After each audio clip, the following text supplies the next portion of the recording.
Welcome to episode 47 of the Energy Balance Podcast, where we teach you how to live without constant hunger and cravings, fatigue, brain fog, poor sleep, and other low energy symptoms by maximizing your cellular energy. I'm Jay Feldman. I'm a health coach and independent health researcher, and joining me again today is my good friend Mike Fave. Mike and I have been studying health and nutrition together for a long time now, and Mike also draws on his experiences from working within the healthcare industry. Today's episode is going to be part one of our take on the Croissant diet, and in this episode we'll be digging into a lot of the biochemistry and underlying physiology behind the Croissant diet perspective and what we think about it. We'll be talking specifically about the major issues with the reactive oxygen species theory of obesity. And this is the theory or the idea that weight loss is caused by a lack of reactive oxygen species, and that increasing reactive oxygen species by fat oxidation is the best way to lose fat. So we'll be breaking down the major issues with that theory. We'll also be talking about why fat burning is inefficient and does not lead to healthy weight loss. We'll be discussing the real problem with PUFA and why they don't decrease reactive oxygen species production, which is a perspective that we'll be digging into as far as the Croissant diet goes. We'll be talking about why carbohydrates and insulin don't cause fat gain, and also how increasing cellular energy through efficient mitochondrial respiration is the key to healthy fat loss.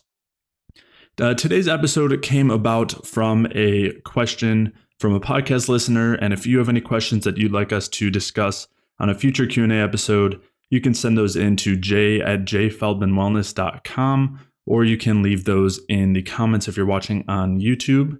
And if you are new to the podcast, then after listening through today's episode, I'd highly recommend you go back and listen through episodes 1 through 7, where we take some time to build a foundation as far as the bioenergetic view of health. To check out the show notes for today's episode, you can head over to jayfeldmanwellness.com/podcast, where you can take a look at the studies and articles and everything else that we reference throughout today's episode.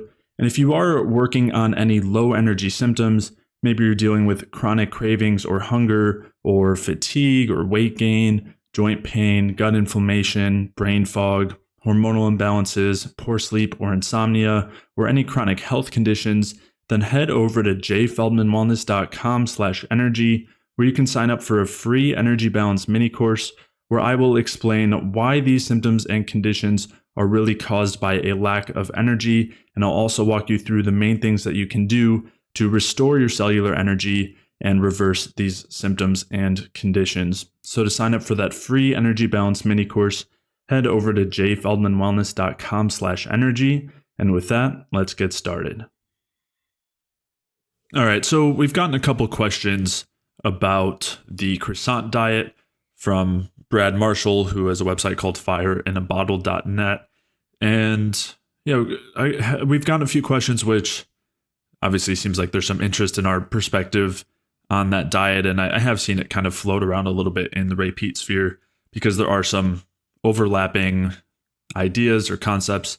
And so I figured we would discuss some of our thoughts on it. And also, I think it's a good exercise just in digging into the physiology a little bit, understanding some opposing point of views and, where we align, where we don't. And there's a lot of really, really interesting physiology here. It's a good application of a lot of what we discuss as far as the bioenergetic view and as far as hormesis, which we've talked about. We haven't had a particular podcast episode on, but that concept is definitely going to come up. So yeah, I figured we would dig in a little bit there into a couple of these questions and just our view on his views of physiology and of health and of a diet that leads to fat loss. And so the couple of questions that came up, specifically one was from Allison, and she just mentioned that it would be an interesting topic to cover. And specifically, she was curious about stearic acid, which is something that Brad talks about. And then Dominic had asked, he just said he was pretty interested in our opinion of it and had mentioned that Brad Marshall favors starch over sugar and says that simple sugars make you fat, and that it isn't, a lot of the anti-sugar things out there are kind of on the surface just saying sugar causes inflammation and whatever. But Brad and on the in the Fire in a Bottle website digs into the physiology a little bit, so which makes it interesting, and Dominic was curious about that. So before we dig into some of the details, I do want to just make it clear that none of this is personal. We do have quite a few disagreements with Brad, but none of this is personal as far as any of that goes. We just want to discuss the concepts here. And again, we're only bringing this up just because for one, people are curious about it, and then also a lot of his conclusions do overlap with some of the bioenergetic view and Ray Peat's views as far as carbs not necessarily being universally bad and saturated fat being favored over unsaturated fat. But as we'll get into it, the reasoning behind these things are there's a lot of discrepancy between our view or the bioenergetic view and his. And along with that also so Brad Marshall kind of builds on some other researchers in the low carb space that really get into some they get in depth into some of the physiology and some of the biochemistry as far as why low carb diets may or may not be beneficial. I mean, these are generally people who are arguing in favor of them. And most people who are arguing in favor of low carb diets are kind of doing it more on the surface level and just talking about talking about insulin and how sugar drives inflammation, and just kind of throwing some of those. A lot of associations, like high insulin and diabetes, and just insulin and obesity and things like that. And it's causing those diseases, instead of looking at the actual mechanisms underlying insulin and what's happening at the cellular level. Exactly. Yeah. And they'll say like the body's supposed to run on fat because that's what our ancestors would have done. That's like the Paleolithic way, and carbs wouldn't have been available, and mitochondria run better on fat. They just kind of like throw these things around without, as you said, digging into some of those more in-depth cellular mechanisms. So because Brad does do that, I think it's worth digging into. And along with that too, I also want to make it clear that we're not going to be like digging through each of the tons of articles that he has and all the studies that he cites, but rather we're just going to focus on the bigger picture ideas and where we see some issues. And we will bring up some of those studies that he does cite, maybe not in specific, but just some of his conclusions from them. But it's not, we're not trying to just spend the time to kind of go through each and every minor point, but rather the big picture. And along with that too, I think there's a lot of value in what he recognizes, which is again built off some of these other researchers. One is Peter from Hyperlipid, and there's some really great findings there that I agree with the findings and the kind of connections between what's happening with what's being eaten and what's happening on the cellular level and physiological level. But basically, with the bioenergetic view, we basically draw the opposite conclusion from some of the same evidence and some of the same concepts. So even though Brad happens to have some similar conclusions, I would say it's almost kind of coincidental, and we'll get into that. But just to start it off, also the kind of basics of the quote unquote croissant diet is basically a high saturated fat diet, a very low PUFA diet, favoring glucose, like some amount of glucose, not a huge part of the diet, but being very anti-fructose and relatively low on the protein side. And then with this too, one of the main ideas is wanting to keep insulin low, which for the most part, a lot of these concepts are very similar with the low carb crowd, where fructose is kind of a poison. And I'm not saying that Brad is saying it this simplistically, but the idea is that fructose is a poison and insulin drives fat gain and insulin resistance and diabetes and all of that, which we've talked about quite a bit. And I'll link to some of those episodes specifically about insulin, but also we'll dig into all of it. So. Okay. So I guess start us off. I don't know where exactly you wanted to start with this. Well, from this, Brad Marshall basically puts out he kind of goes through two main theories as his main support for his diet and conclusions and how he came to it. And the first has to do with reactive oxygen species, and then the second has to do with SCD1, which is an enzyme that converts saturated fats into monounsaturated fats, and we'll dig into that. But I think on his website he starts off from the SCD1 standpoint, but we're actually going to start off with the reactive oxygen species, because I would argue that that's more underlying and kind of more on the deeper level. So just to start with his paraphrasing his general view here, or just even before that, I guess, like what are reactive oxygen species and why they matter.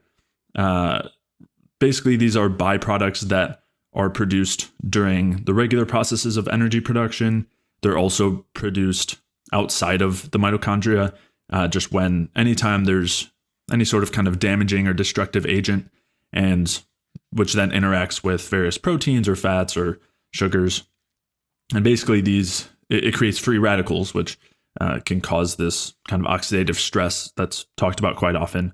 And reactive oxygen species is one of the main forms of free radicals, and they are produced just normally as like a normal byproduct of energy production, but certain things will lead to increases in their production and decreases, and they basically act as pretty major signaling molecules of the general state of the cell and the general state of a tissue or just health in general.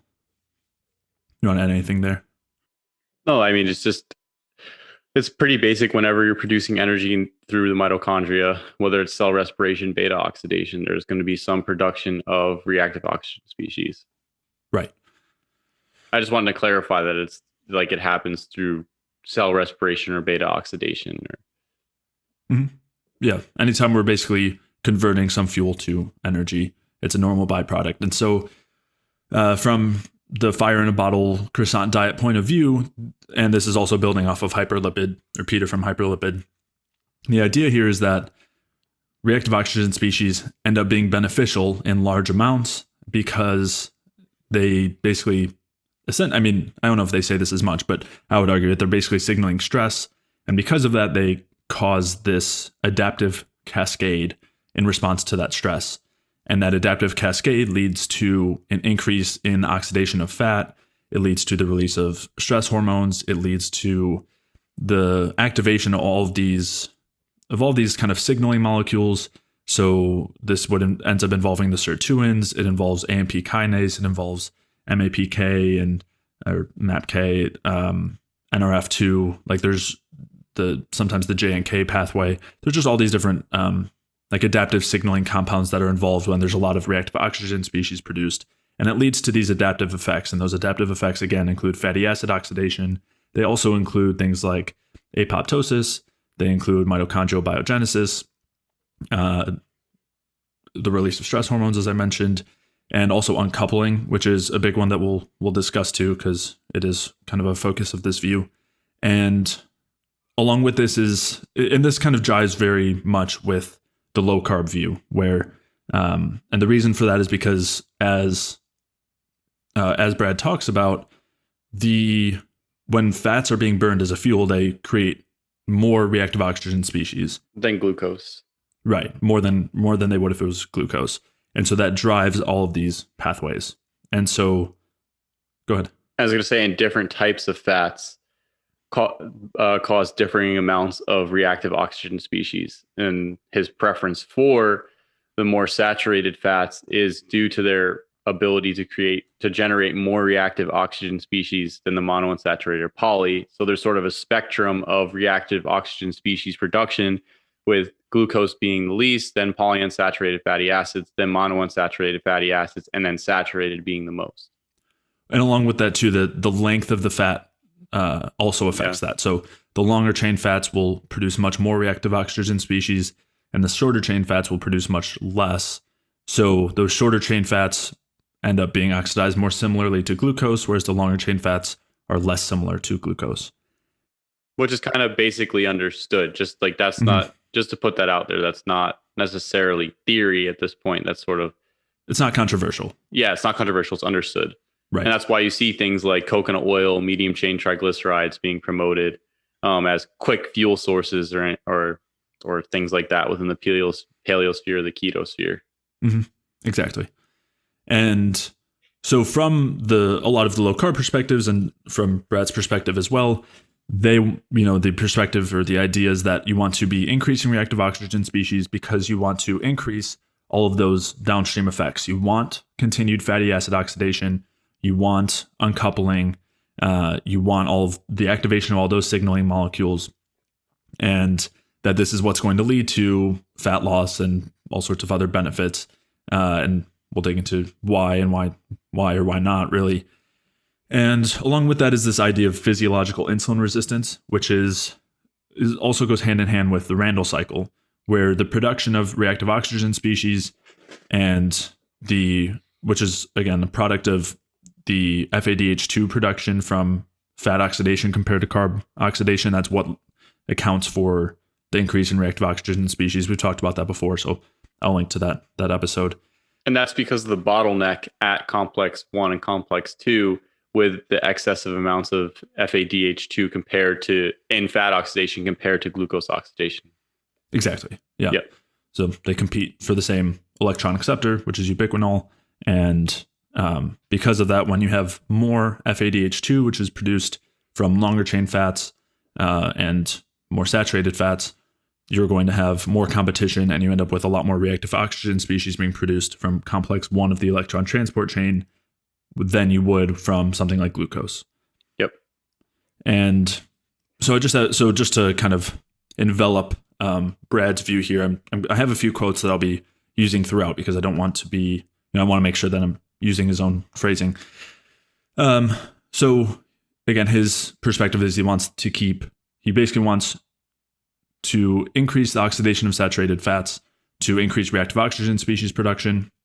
And again, as I was mentioning, this drives physiological insulin resistance, which is basically a state where the cells are not accepting glucose.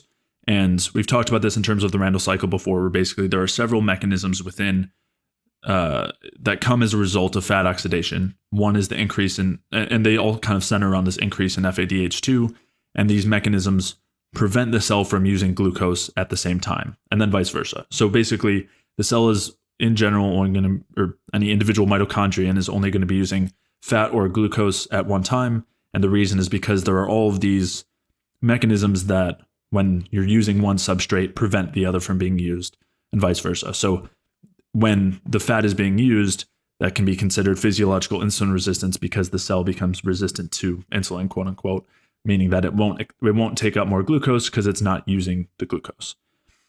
So Brad says, reactive oxygen species generated from saturated fat metabolism is the signal that prevents cells from switching from fat metabolism to glucose metabolism. They do this by creating a short-term condition of physiological insulin resistance, which prevents cells from responding to insulin and therefore switching over to glucose burning as long as the cells are still burning saturated fat. So there's that idea that from his view, you want the cells to be burning saturated fat to produce a lot of reactive oxygen species. That's going to allow the continuation of the burning of saturated fat, and then it's also going to lead to other supposedly beneficial effects like uncoupling and brown fat and all of that. And I think the big thing for him to start was weight loss, because you're continuing to drive fatty acid oxidation in this state. So then, if that's the case, then you should be able to burn off all your weight essentially. Right. That's the idea, is that more fat oxidation, meaning more burning of fat as a fuel, equals weight loss, which is important to bring up because it's not quite that simple. The other thing I want to point out here is that your body is not only doing either fat oxidation or glucose oxidation. That on the cellular level, yes, that may be the case. The mitochondria is going to either do fat oxidation or glucose oxidation. And obviously the differing types of fats have a differing effect as well, whether it's, a medium chain triglyceride or short chain fat, etc. So because a lot of people, I think, get caught up sometimes on the idea of the Randle cycle, where they say, oh, I'm going to gain weight if I eat fat and carbs at the same time, because you can only oxidize one or the other. But your body's always oxidizing both at the same time. There's always, and that's your body, which is different from your cells. Obviously, your body is composed of cells, so different cells are oxidizing different substrate at the same time. You're always going to have fatty acid oxidation. You're always going to have a degree of glucose oxidation. It's just how much are you using in different areas.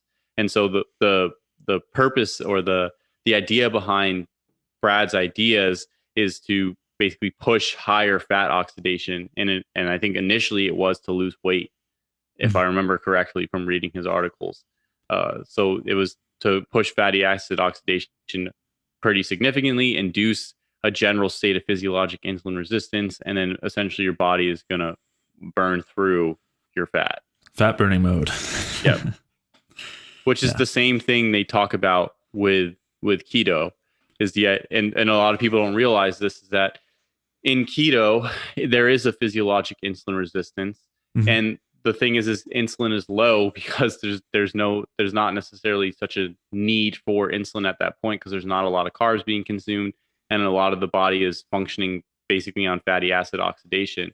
So in the keto state, you are insulin resistant. I know a lot of people try and use it as, oh, I'm going to fix my insulin resistance with keto. And it's like, no, you're just like, you're more insulin resistant. You're just not eating carbs.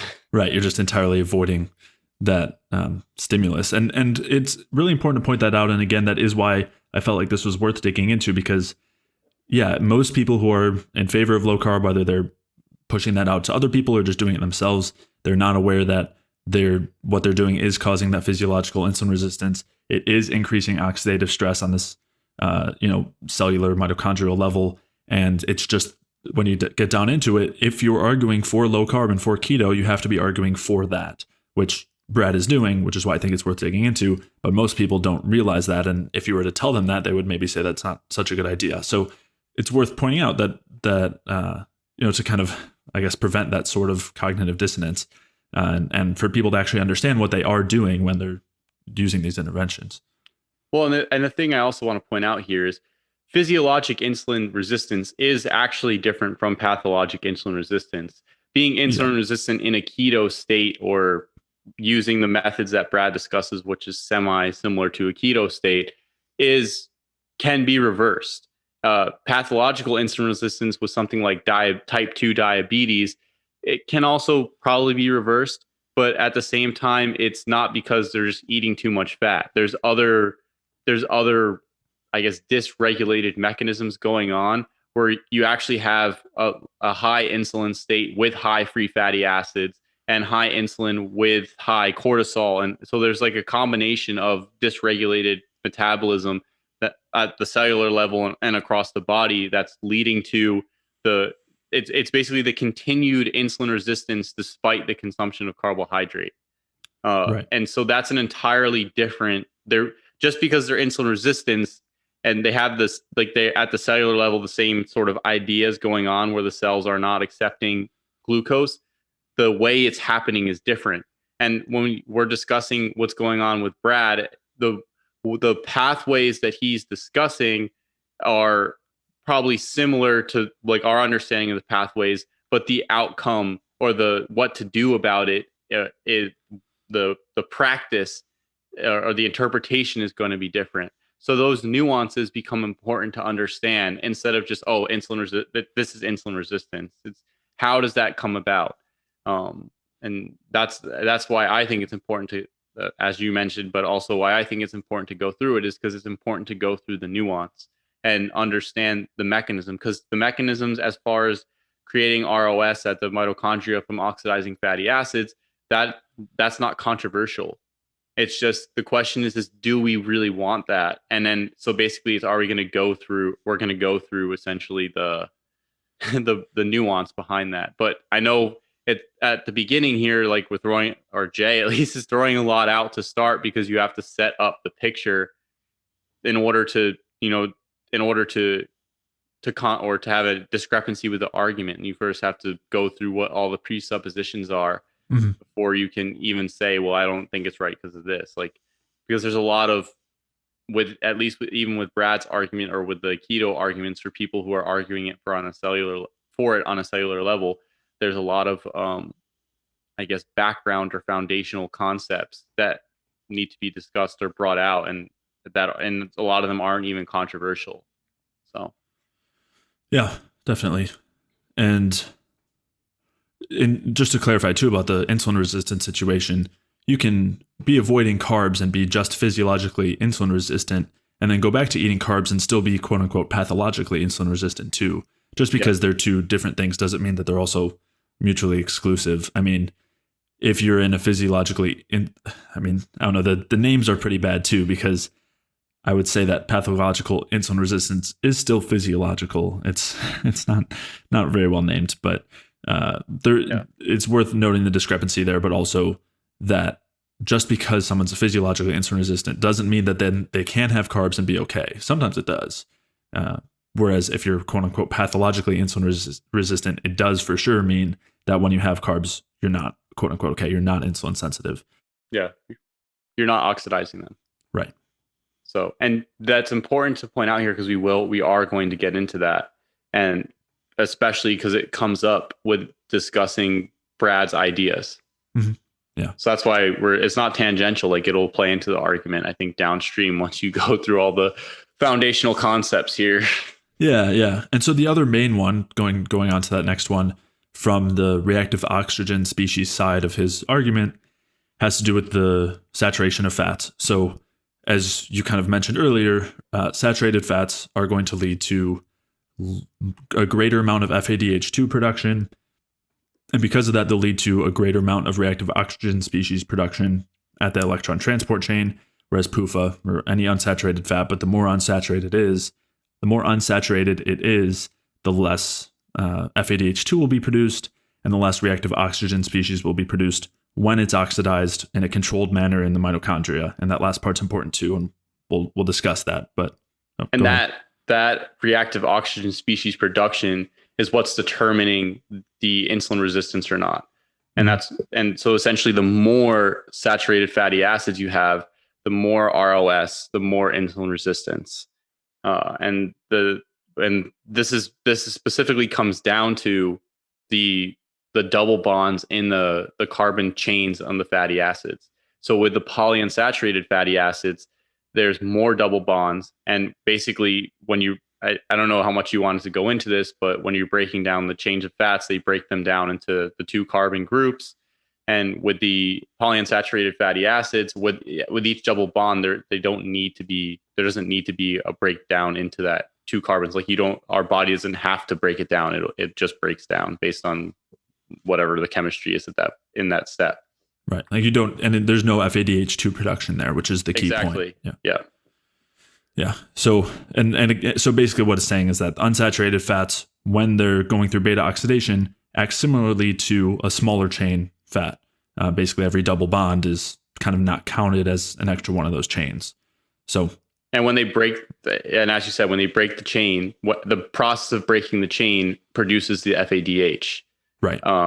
And so basically what you're looking at with the fats in general is the ratio of FADH produced for each, I guess, chain of fat. And that's why you see with shorter chains, so the smaller the ratio, the less amount of FADH2 produced, the closer it is to oxidation like glucose. Right. Yep. And so they'll use like a number there to describe the FADH2 to NADH ratio, which, so I think for glucose, it's like 0.2 or something. And then for, meaning a much lower ratio of FADH2 to NADH, whereas with these other fats, it might be like 0.5. I don't remember the exact values, but just for reference.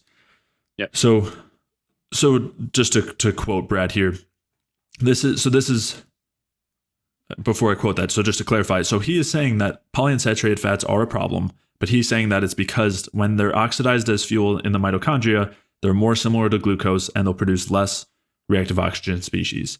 And again, to clarify, yes, he is saying he's not a fan of PUFA for this reason, but it is almost the opposite reason of why the bioenergetic community says that they're not a fan of PUFA, which is actually because they drive reactive oxygen species production.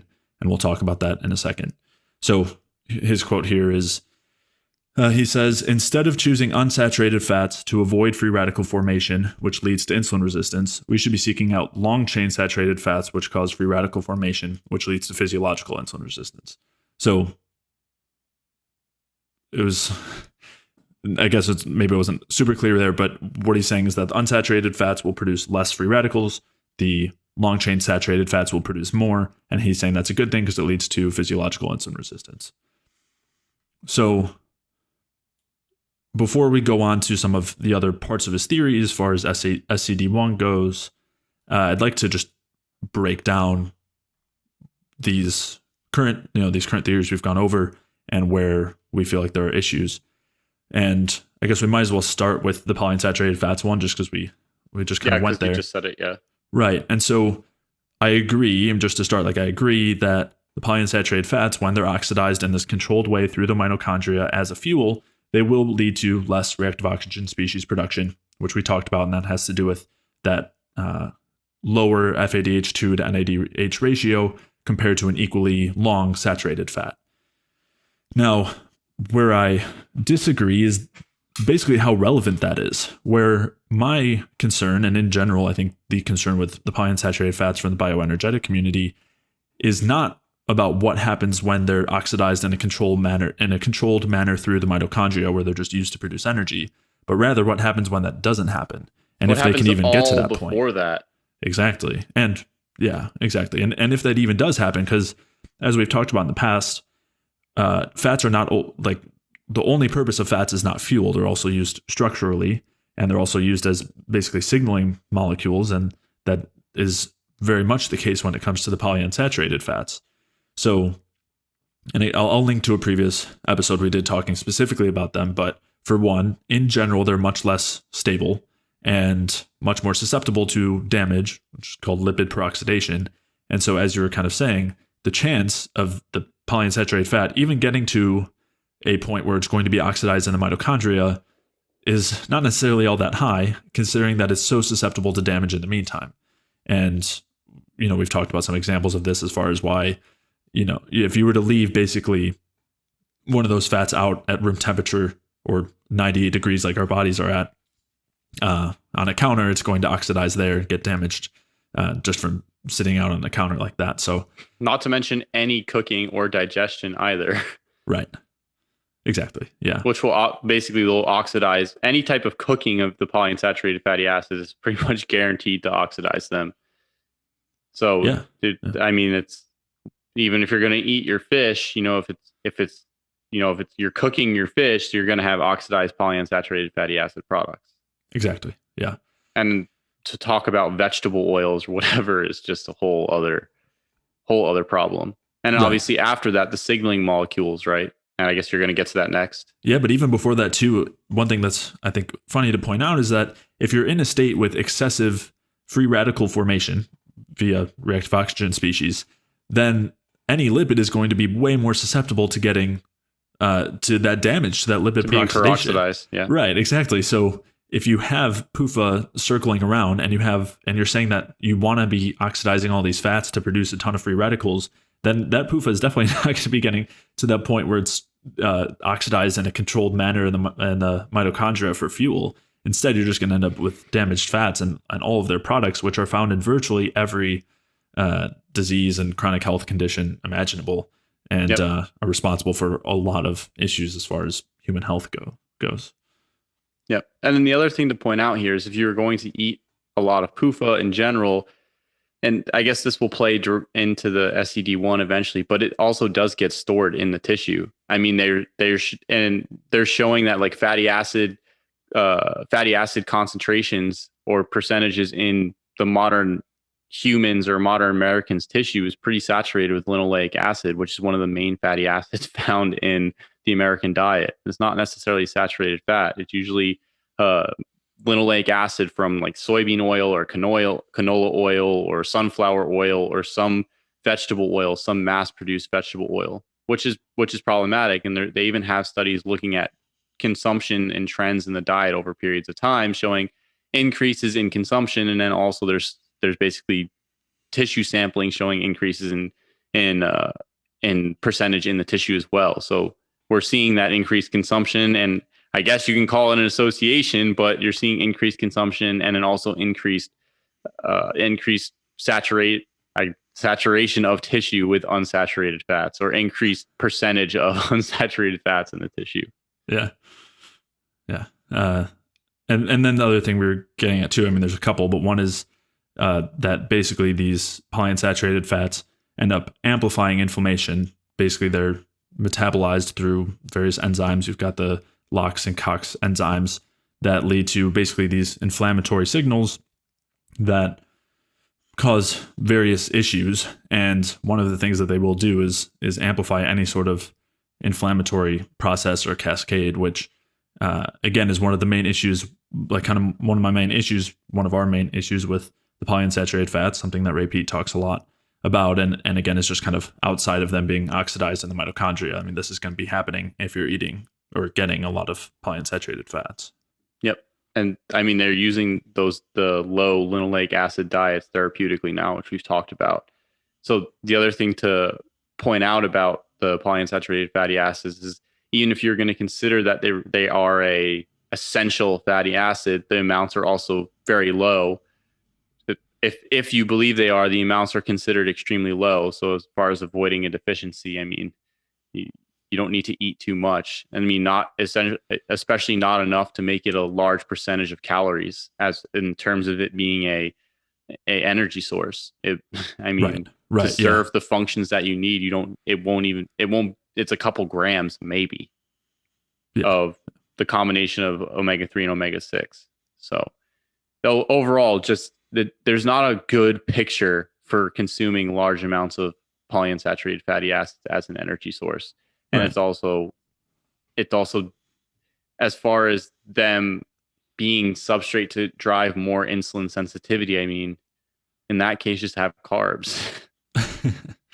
Yeah, definitely. And again, I mean, Brad agrees that, he agrees for the most part that we shouldn't be eating polyunsaturated fats. But again, his reasoning is kind of opposite of ours. And I guess I'm thinking along the SCD1 type of deal. Okay. Well, we'll get there. Yeah. I know we haven't gotten there yet, but I guess I sort of conflated, or not conflated, but was like thinking along that pathway. Gotcha. Yeah, because it is a little complex where Brad does talk favorably about certain types of polyunsaturated fats because they help to decrease SCD1. But whereas here we don't want them because they burn more like glucose, right? And they won't produce as much ROS at the cell if they're being oxidized. But we're saying it's unlikely that it wouldn't be a good idea to eat them in large enough quantities to have them being oxidized on a regular basis at the cellular level.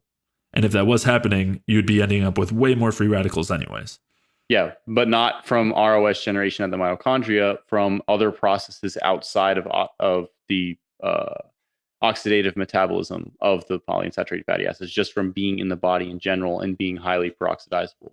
That's true, but also in the mitochondria too, where one of the things that does happen when we eat a lot of PUFA is they get integrated into the cellular structure, and that includes the structural components of the mitochondria. It includes cardiolipin, which is one of the parts of the electron transport chain, and it also includes what's called a mitochondrial membrane, which is where the electron transport chain exists. And so if you have a lot of polyunsaturated fats in those areas, you do see a lot of reactive oxygen species produced. And you also see uncoupling, and you also see the driving of fatty acid oxidation, which is all of the things that Brad is saying are good that we would argue are not good. And we're about to get into why exactly those are so not good. But the polyunsaturated fats are actually one of the main drivers of that state of perpetual fatty acid oxidation and perpetual stress. So this is over long-term consumption with incorporation into the mitochondria itself. Right. So you have to look at it from more than the perspective of oxidation. Right. As a fuel, like oxidation is a fuel in the mitochondria. Exactly. Because everything in the lens that we're seeing here with Brad is looking at it from the perspective of oxidizing a substrate as a fuel. But it's what else does this substrate do as it moves through the body and every other component before it even becomes oxidized? And what happens if it becomes a part of the tissue? What happens if it becomes a part of the mitochondria, a part of the cellular structure? What problems happen there? I mean, then I guess you can go to like the membrane saturation pacemaker theory. Yeah, and we have talked about it. I'll link to articles in previous episodes about it. But basically, the what it shows is that the more unsaturated fats we have in the membranes of the mitochondria and also of the cell as a whole, the faster we age. And after a specific point. Right. Yeah. Basically, it drives aging and decreases lifespan, which is the opposite of what the goal is for both us and Brad. He's just and we actually do, again, to be clear, we do agree that PUFA are bad, but and should be ideally avoided, but it's for opposite reasons, basically. And we also do agree that at least the studies show that polyunsaturated fatty acids don't cause insulin resistance like saturated fatty acids do. That's not controversial. That's pretty much known. Yeah. In the feeding studies that they do, basically, you'll see that as far as from an oxidation standpoint. When you flood with saturated fatty acids, you will get insulin resistance. Right. But as we'll talk about later, specifically with SCD1, when you do have PUFA, it does make carb metabolism. It does dramatically impair carb metabolism and lead to insulin resistance and fatty liver and all of that. Over the long term, yeah. Yeah. Yeah. Yeah. So again, and this is, that's a perfect example, basically, where oxidizing this as a fuel, doesn't produce a lot of free radicals. From our perspective, that's not really such a problem. Oxidizing PUFA as a fuel, our perspective is everything other than that is a huge problem. And so that's why we would still say it's a pretty bad idea. That's the problem with context. Because you have what's the context of oxidation, or what's the context of being exposed to PUFA acutely versus in the long term? What's the context of looking at PUFA just from oxidizing as a substrate versus what else goes on in other levels in the body, whether it's inflammatory mediators or integration into the tissue? So you have to look at multiple contexts to get a larger picture overall. You can't just focus in on one specific pathway or mechanism. I'm not accusing Brad of doing that at all. I'm just talking about it from the perspective in general. Like, as a general statement, you have to look at everything in context, or else you won't be able to get an ideal picture, because some things in certain contexts look great, whereas other things in other contexts don't look, or the same thing in another context won't look so great. So it's sort of trying to look at the whole picture and all the context in general to get a general understanding of how is this substance or this component working in the system. And also you need to have a context of the system too. Right. And again, as you said, you're not accusing Brad of doing this, and he does have kind of opposing views of PUFA in the same way that we do, where we're saying when they're oxidized, maybe not in the mitochondria as fuel, maybe not such a problem, but other than that, huge problem. And he's saying the opposite, where oxidizing them as a fuel in the mitochondria is a problem. But otherwise, and as far as their effects on SCD1, they're actually semi-beneficial. So we'll get to that. But, as I said before, we basically have opposing interpretations as him, whereas we agree with kind of the evidence that we're using, but kind of, again, opposite interpretations. We draw different conclusions. Basically. Yeah, opposite conclusions. Yeah. And so that does lead to the next kind of the main feature of this, the kind of ROS, reactive oxygen species theory of obesity that he's putting out, which is that increasing free radicals, increasing reactive oxygen species is the goal. And so that's something that we basically disagree with entirely. Well, I shouldn't say entirely, but contextually in the way that he's putting it, I would disagree with. And so again, to clarify, he's saying basically that I would call it inefficiency of substrate oxidation. So because saturated fat oxidation is relatively inefficient, it creates these free radicals that causes this whole stress cascade with inflammation, and I would argue really degeneration. And a couple of pieces here that I think are worth noting is basically that, we talk about energy being that central factor that determines health. And when you're producing a lot of reactive oxygen species and creating these stress cascades through inefficient energy production, you're ending up with a lack of energy. So when you're using a lot of fat for fuel, you are producing some energy, but it's at a much lower rate because you have this free radical production and you have these kind of breaks in the system. You have the excess FADH2, which then leads to a lower NAD to NADH ratio, and that slows down the whole system. Like in the short term, it leads to low energy. Then because of that lack of energy, you have this kind of stress. Like if you only need a low amount of energy, that's fine. Like muscles at rest, not an issue. Mm-hmm. But as soon as you have an increased demand, or if you're trying to oxidize fats anywhere else where you need more energy, then that causes this whole stress cascade that does lead to increased energy production, but at a cost of stress. And it does lead to uncoupling, which basically is a way of saying that in this case, things are not working well at the electron transport chain. We can't produce more energy there without just creating a ton of free radicals. So we're going to produce as much energy as we can higher up in those cycles, in the Krebs cycle, and then in beta oxidation or glycolysis. And then expend it as heat. Right. And then you end up with a bunch of dissipation as heat. So those are adaptive responses to a pathologic mechanism, which is something that, and I guess there's your hormesis argument there. Right.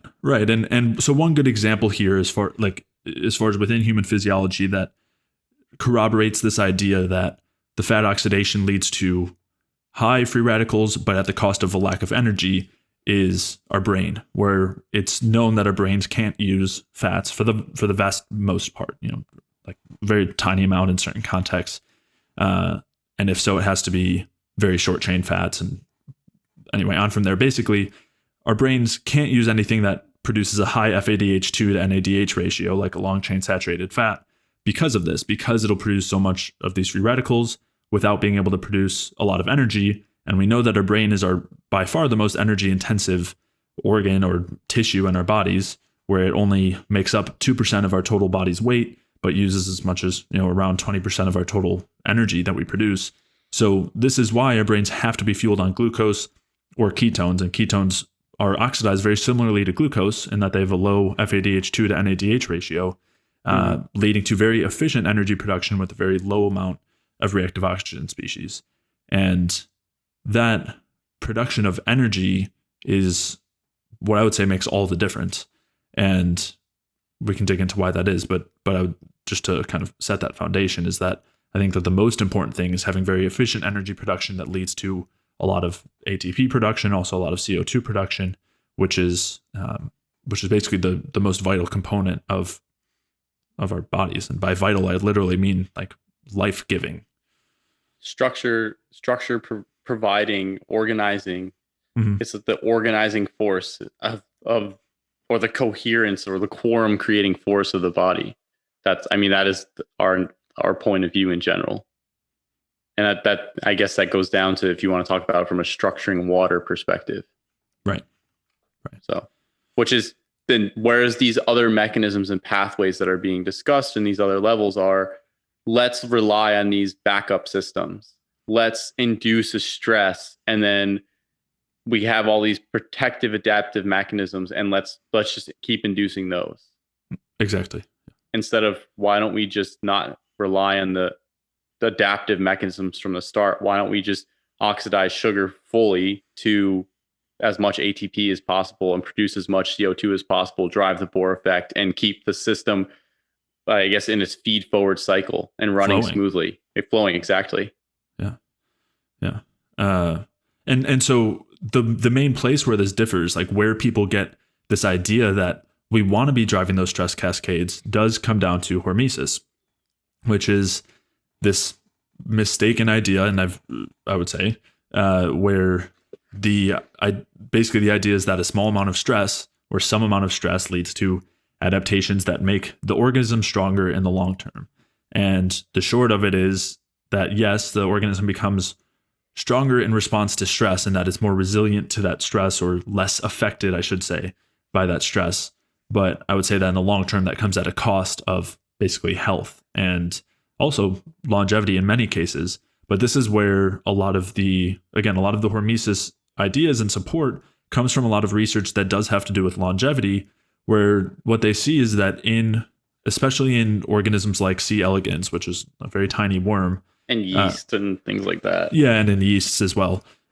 Basically very primitive organisms. What you see is that when these stress pathways are activated, you see an extension in lifespan. And that involves all of these signals that are supposedly supposed to be beneficial and are driven by things like fatty acid oxidation. They're driven by basically any sort of stress. They'll do calorie restriction is a huge one. But the problem here is basically just a conflation of this research, a misunderstanding of this research, and misapplication of it, where, especially in the case of something like the C. elegans, the extension of lifespan is not happening because the C. elegans is healthier, but instead is happening because it's basically hibernating. It's transitioning into a hibernation state, which happens to be characterized by excessive fatty acid oxidation and a lack of glucose oxidation, and a lack of energy, and a lack of electron transport chain function. And a decrease of function, which is important to keep in mind from the hibernation state. It's not like the worm or the yeast or the rat or the monkey are, when they go on these diets, whether caloric restriction, whatever method they're using, they all of a sudden are more active. They're doing better overall. They're have a higher libido. They have a better mental function, et cetera, et cetera, et cetera. It's more like, okay, now they're not doing as much. In the hibernation state, the worm is pretty much inactive. Right. So it's like, yes, the lifespan is extended, great, but at the same time, it's like, what are you sacrificing for that? You have the total amount of time expended, but what's being done in that time is it almost cancels itself out because the quality of the time is just eliminated, especially for the hibernation period. Yeah. Yeah. And then the other thing I think that we've pointed out in other podcasts is that in the real world, that state, this hibernation state for a lot of these organisms wouldn't really exist because the organism would most likely die. Yeah. Because they're weakened in this state. It's a weakened state. Now, Right. this doesn't necessarily mean that if you do fire in a bottle or Brad's methods that you're going to be weakened and die. That's not what we're saying. It's just you have to look at what's actually going on and in those studies, instead of just looking at the end point of, oh, increased lifespan must be great. You have to see, well, what else happened? What came with that increased lifespan? And that's sort of where the nuance comes with a lot of these things. And then in some of the other studies, you also, and we've talked about this too, with like some of the monkey studies, you have to look at what they're feeding them. You're comparing an ad libitum lab-based diet with a diet that's more like a lab-based diet that's controlled. It's like, obviously the monkeys that weren't eating ad libitum pure sucrose lived longer essentially. It's like they ate less crap. Right. Yeah. Yeah. So, right. So specifically with like C. elegans, we're seeing that hibernation where the animal's not actually viable. It's just surviving.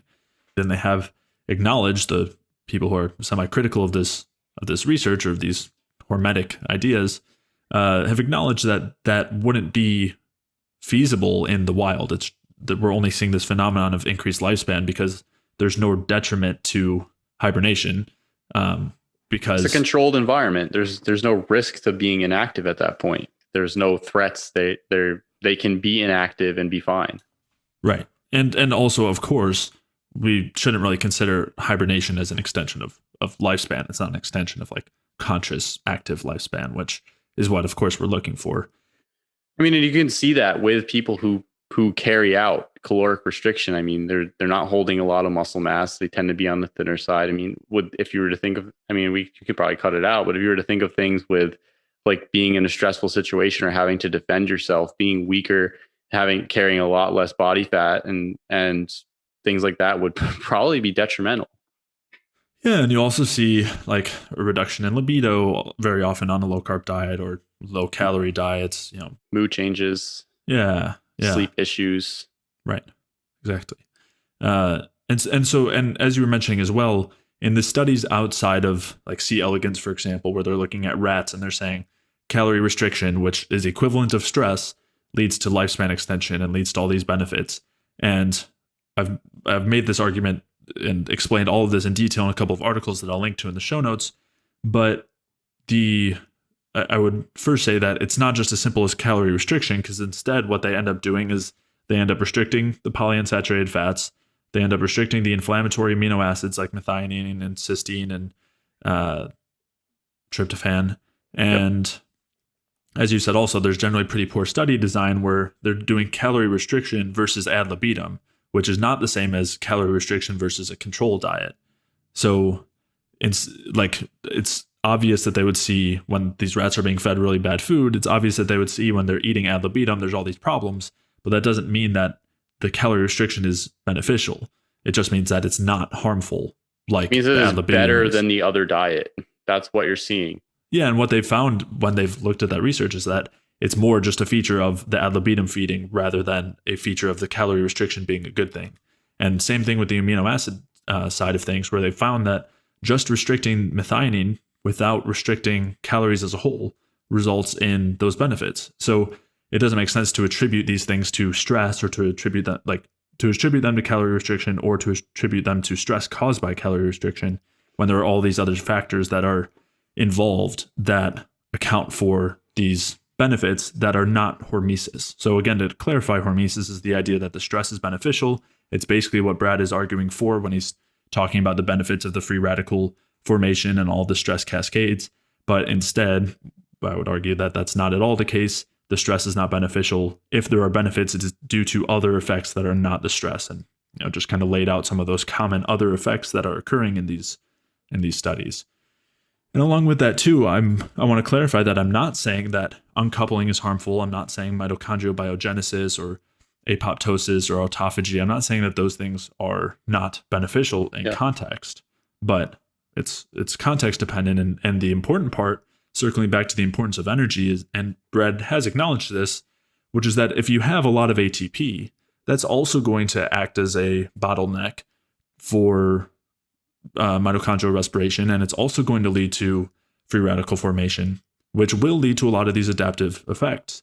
But the difference here is twofold. One is that you have energy, which means that you don't have signals of a lack of energy, like AMPK, which amplifies a lot of these stress signals and has some unique effects on its own, or unique pathways on its own that are kind of amplify stress. But the other thing is you're protected against the free radicals by the ATP itself and by the increased carbon dioxide. So instead of having a state where you have low energy, high free radicals, and resulting high damage and excess stress and activation of all these stress pathways to try to pick energy back up and, without causing too much damage, instead, when you create similar effects of like uncoupling, mitochondrial biogenesis, and autophagy through increased ATP, when you have enough ATP, and that leads to the free radical production, you do still have uncoupling, which is, again, a defensive or an adaptive effect where it's basically a signal that's saying, if we keep producing energy, we're going to keep producing free radicals, and we have enough ATP, so we don't need to do that. So that's why you have the uncoupling in that context, just to kind of get rid of the excess substrate. But when you're instead going through uncoupling in the other situation, it's more of, we need to stop this because of all these free radicals, but we don't have enough energy, so we also need to get as much energy as possible from those earlier steps of respiration. And again, same thing with mitochondrial biogenesis, where on one hand you have it as a means of producing more energy from more substrate, whereas on the other hand you have it as a way to potentially be more resilient against stress. But again, the main differences here all come down to whether you have an abundant amount of energy or whether you have a lack of energy. Why it's happening, essentially. Right. Whether it's efficient energy production or inefficient. And what Brad's arguing for is basically what I would say: inefficient energy production and a lack of energy that drives stress.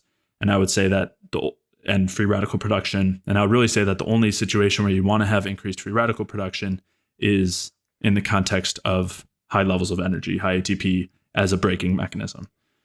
So that's kind of one of the main issues.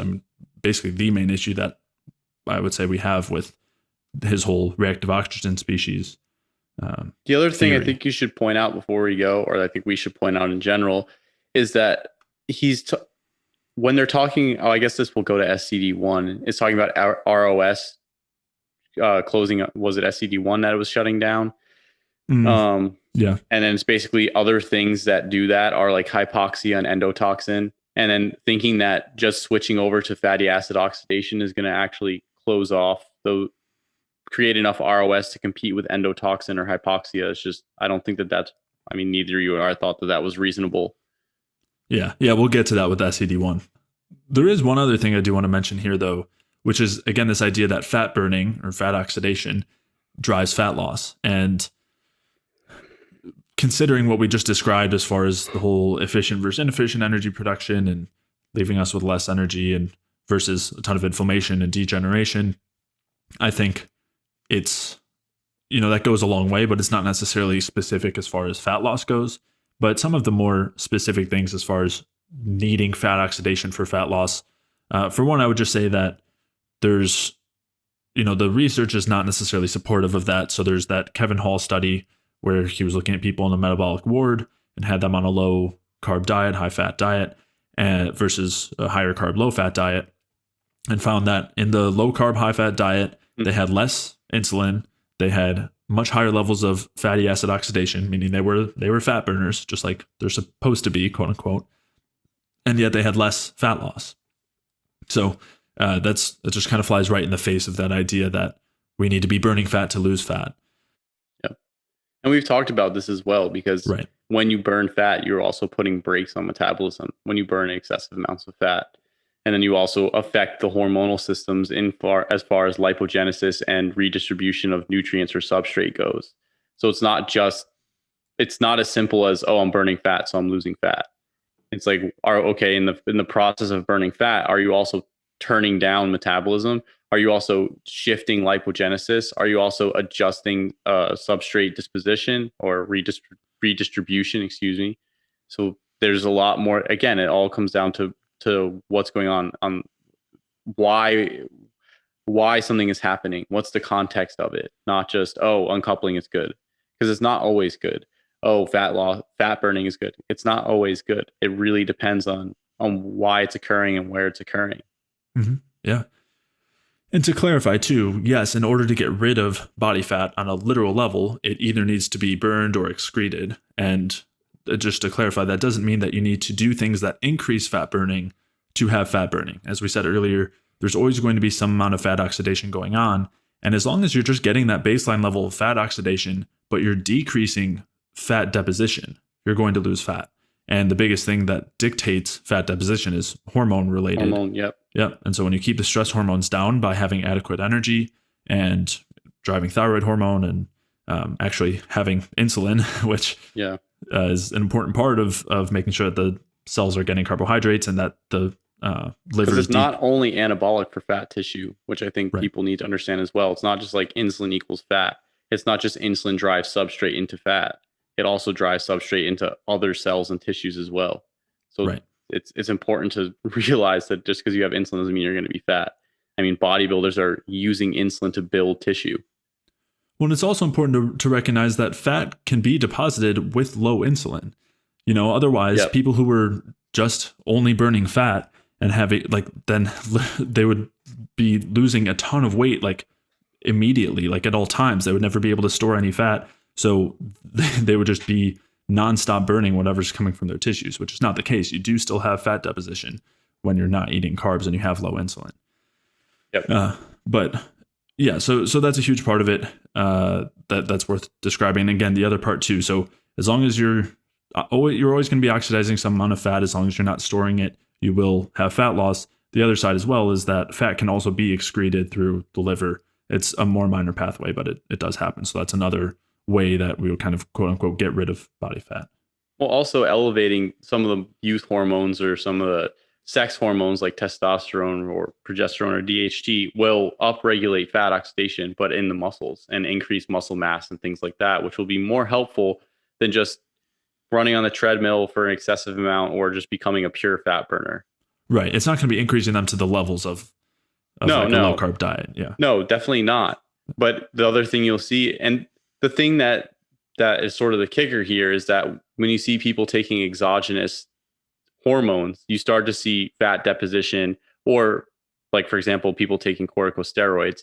But then when you start to see people taking androgens, you see the fat loss rapid, and it's fat loss with lean tissue gain at rates that are kind of hard to account for just on a daily basis. You have an adjustment in metabolism overall and an adjustment of how nutrients are used that is just, it changes the system more so than like a calories in, calories out type of idea, or just I just need to burn more fat type of idea. Like there's like a systemic signal on multiple levels to shift pathways into certain directions. And that's where context becomes important. And when you start seeing something like that, it really brings in the question of the idea of, I just need to burn fat. At least for me, for me, when I see, somebody could take a steroid and build lean tissue while shredding ridiculous amounts of fat, it's like, okay, there's something going on here that's just purely beyond this idea of you have X amount of fat molecules that produce X amount of energy, and we're just going to go through that as fast as possible. There's other mechanisms, and it's like, what are those mechanisms, and what's the context surrounding that? What does the androgen change the cells? What response do the cells have to the androgens, or to thyroid hormone, or to glucocorticoids, or etc. Yeah. I mean, and there's, again, as we've kind of alluded to, there's a major cost to that kind of low carb version of wanting to burn fat, especially when you're looking at it systemically. Yeah, when you look at hormones and you see elevations in cortisol, decrease in thyroid hormone function, elevations in adrenaline, decrease in androgens. I mean, you see prominent low carb people coming out and saying, "Oh, my testosterone is like 300," and that's at the bottom of the reference range. You're just like, well, something's got to be going on there. Or my cholesterol is sky high. My cholesterol is like 300 something, 400 something, whatever it is, high 200s. And they're like, 30 years old. It's like, okay, there's an issue, or TSH is elevated, or T3, T4 are way in the bottom of the reference range. Yeah. That's indicating what's going on a systemic level. Yeah. Yeah. And we've talked about the whole situation with cholesterol. It's not as simple as higher is worse. In the case you're describing, it's just a sign of hypothyroidism, but exactly, yeah, or low metabolism, same thing. Yep. So I'll link to an episode where we talked about that. I'll link to some of those other episodes too, where we talked about insulin resistance in more detail and fat burning and that whole situation. But to kind of close this part out, basically, again, I agree with Brad's views as far as, and as you said, it's not necessarily controversial, the idea that saturated fats are going to, long chain ones are going to increase reactive oxygen species production, and they're relatively less efficient and compared to glucose, all of that. So I agree with that, but the context or conclusion is the opposite, where instead of wanting to drive free radical production, I would say that we want to drive energy production more than anything.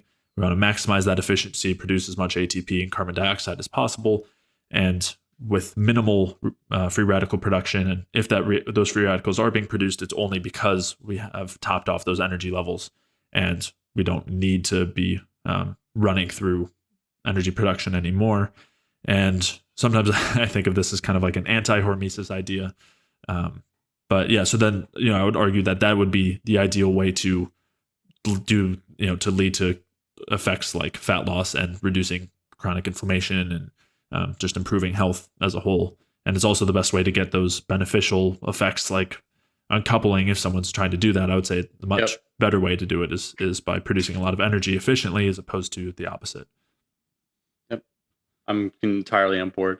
I mean, that's the basis of the entire idea that we present, or the whole bioenergetic view, is to oxidize glucose or oxidize sugar in general, and then basically create CO2 on the back end and continue. It's such a beautiful feed forward system that is it's why let's try and optimize that before we start relying on all these obscure backup pathways to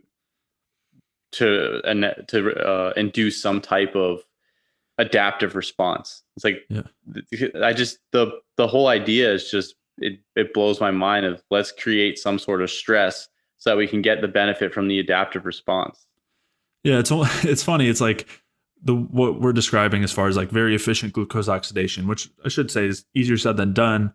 A lack of certain vitamins and minerals, or excessive PUFA or endotoxin, are all going to block that from happening. But the ideal version of it's just kind of like a free flowing river of producing energy. And it's almost like the argument against it is like, you have this river, but you're supposed to like block it and siphon that water off. And then someone else is supposed to like carry that water in buckets and bring it back to the top. So it's still flowing through, but you're just like doing it through this weird convoluted way. I don't know. But it's just like what we're discussing doesn't require any of this kind of intervention on that mitochondrial level. It's very free and like a constant feed forward, as you said, situation. And then optimizing from that process of the hormones downstream from that, which is your thyroid hormone, your androgen levels, progesterone, lowering your cortisol, your glucocorticoids, mineralocorticoids, etc. Yeah, and those are all just a reflection. Exactly. It's just optimizing that whole system. That's the basic idea. And then once you do that, you don't have to rely on these adaptive pathways. Yeah. So. Yeah. And just to clarify too, what I was trying to get at earlier was, you were talking about hormones, and I want to clarify that those hormones are a reflection of that energetic state. They aren't, we talk about them a lot, and that's because there's such an easy way to characterize a state that's going on is by the hormones that are circulating at that time. And we can also see what happens when somebody adds those hormones onto their physiology and how they respond. So it's an easy starting place, but in reality, they're not the starting place. They are kind of secondary to what's actually happening underneath. They're the indicators, essentially. Yeah. They're the indicators of what's going on. indicators and signals that tell the rest of the body what's going on elsewhere. Yeah. And when we look at them, it's showing us what's going on. Right. As while they are signaling molecules for the body, you can basically look at what the body's signaling and get a sense of, oh, this is what's going on. And I think those are looking at hormones is some of the easier way to do it. Yeah. Yep. Yeah. All right. I hope you enjoyed that episode. That was part 1 of our series discussing our thoughts on the Croissant diet. In part 2 of this series, we'll be digging into another piece of the Croissant diet, which is the SCD1 theory of obesity. If you did enjoy today's episode, please leave a like or comment if you're watching on YouTube, or if you're watching elsewhere, and could leave a 5-star rating on iTunes or a review. All of those things really do a lot to help support the podcast and are very much appreciated. If you have any questions that you'd like us to answer on a future episode, feel free to send those in to jay@jayfeldmanwellness.com. That's jay@jayfeldmanwellness.com. Or if you're watching on YouTube, you can just leave those questions in the comments. And to check out the show notes for today's episode, you can head over to jayfeldmanwellness.com/podcast, where you can take a look at anything that we referenced throughout today's episode. And if you are dealing with any low energy symptoms, whether that's chronic cravings and hunger, low energy or fatigue, chronic pain, weight gain, brain fog, poor sleep or insomnia, digestive issues or inflammation or hormonal imbalances, or if you're dealing with any chronic health conditions or other symptoms, then head over to jayfeldmanwellness.com/energy, where you can sign up for a free energy balance mini course, where I will explain why these symptoms and conditions really come down to a lack of energy. And I'll also walk you through the main things that you can do to maximize your cellular energy so that you can reverse these symptoms and conditions. So to sign up for that free energy balance mini course, head over to jayfeldmanwellness.com/energy. And with that, I will see you in the next episode.